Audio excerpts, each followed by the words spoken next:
एक और गज़ल आप लोगों के साथ डिस्कस करता हूँ। ये बड़ी छोटी बहर में सादा सी गज़ल है। इसमें सिर्फ जो बात समझने के लिए अहम है वो है कि इसका रदीफ क्या है। इसका रदीफ है पढ़ सकता है, करना पड़ सकता है, रहना पड़ सकता है, धोना पड़ सकता है, बहना पड़ सकता है।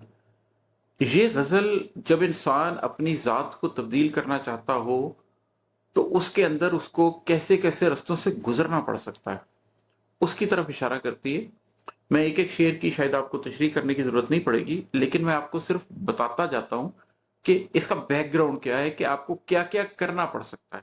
अगर आप तब्दीली के ख्वाहां हैं तो इन-इन चीज़ों के लिए खुद को तैयार कर लीजिए। अगर आप इन चीज़ों के लिए तैयार नहीं हैं तो फिर आप ज़िंदगी में जहाँ हैं, जैसे हैं, वैसे ही रहेंगे, बदल नहीं सकेंगे। ना अपनी ज़ात को बदल सकेंगे, ना अपने ख़ानदान को बदल सकेंगे, ना अपनी ज़िंदगी के सर्कमस्टेंसेस को बदल सकेंगे।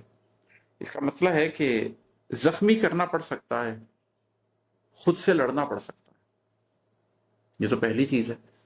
बसा औकात आपको अपनी ही ज़ात से, आपने अपनी ज़िंदगी में जो हैबिट्स अपनाई हैं, आपने अपनी पूरी माज़ी की जो ज़िंदगी गुज़ारी है, उससे लड़ के अपने आप को ज़ख्मी करके एक नई ज़ात का इजरा करना पड़ सकता है, एक नई ज़ात का आगाज़ करना पड़ सकता है। ये पहला स्टेप है अगर आप तब्दीली हासिल करना चाहते हैं तो। रंगो बू के इस मेले में तन्हा रहना पड़ सकता है। दूसरी चीज़ तब्दीली में क्या होती है? Social isolation is the smallest cost of change. इसलिए कि आप जिस मुआशरे में रह रहे होते हैं उसमें आप जैसे हैं वैसे ही रह रहे होते हैं। जब आप बदलना चाहते हैं तो मुआशरा इस चीज़ को एक्सेप्ट नहीं करना चाहता। वो लोग आपको जिस रंग में देखने को तैयार होते हैं उसी रंग में देखते हैं। सबसे पहले आपको प्रॉब्लम ही ये आता है कि आपके दोस्त आपसे कहेंगे कि तुम तो वही थे ना जो हर वक्त सिगरेट पीते रहते थे। आपके लड़कपन का कोई दोस्त है तो वो आपसे कहेगा वो तुम्हें नमाज पढ़ने का क्या शौक है, तुम तो वही आदमी नहीं हो जो पहले जो है हर वक्त फिल्में देखने के चक्कर में पड़े रहते थे। आपके बड़े बहन भाई या आपके माँ बाप कहेंगे हाँ हाँ हम तुम्हें बचपन से जानते हैं, तुम कैसे हो। आपको तब्दील होने नहीं देंगे, वो आपको आपका माजी याद दिलाते रहेंगे।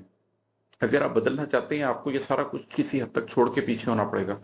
जो आपके सिला रहमी के रिश्ते हैं वो तो जाहिर है आप निभाएंगे, लेकिन आपको ये सारी बातें सुननी पड़ेंगी और तनहा होकर अपनी ज़ात के ऊपर काम करना पड़ेगा।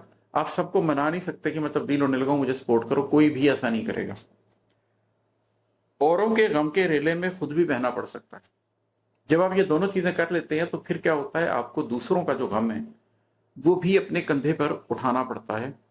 सूरह असर में अगर आप जाकर देखें तो सूरह असर देखें, छोटी सी सूरत, वल असर इन्नल इंसान लफी खुस्र इल्ला लज़ीना आमनू व अमिलुस सालिहाती वतवासौ बिल हक्की वतवासौ बिस सब्र। जो एक दूसरे को हक बात की नसीहत और सब्र की तलकीन करते रहते हैं। तो जब आप इस रास्ते पे चलते हैं तो बहुत थोड़े लोग फिर आपके साथ होते हैं।